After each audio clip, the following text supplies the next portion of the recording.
নমস্কার বন্ধুরা, ঘুরতে ঘুরতে চলে এলাম নিউ টাউনের সেন্ট্রাল। জায়গাটা খুব সুন্দর। শনিবারে এইখানটায় খুব মেলা লাগে। তোমরা যারা এসছো বা দেখেছো, নাম শুনেছো, অবশ্য কমেন্ট করে জানাবে।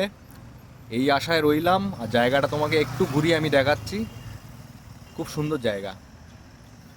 তোমরা যারা কপিলস আছো, কাপিলস, হ্যাঁ হ্যাঁ কাপিলস, তারা আসতে পারো। আর যারা সিঙ্গেল আছো তারাও আসতে পারো। ঠিক এই জায়গাটায় অনেক বড় জায়গা আছে, দুটো লেন বানানো আছে।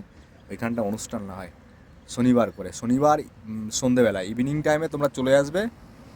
খুব সুন্দর জায়গা। আর জায়গাটা দেখতেই পাচ্ছ। আর এখানে তো কি বলবো, সবসময় মানে একটা একটা সুন্দর জায়গা। তুমি আসবে, আসলেই তুমি বুঝতে পারবে যে কেমন জায়গা। তো ভিডিও আমি দীর্ঘায়ু করব না। আর তোমাদের আশা করি আমি ভালো করে ঘুরিয়ে ঘুরিয়ে দেখিয়েছি। আর কেমন লাগলো সেটা আমাকে একটু জানাবে। ধন্যবাদ।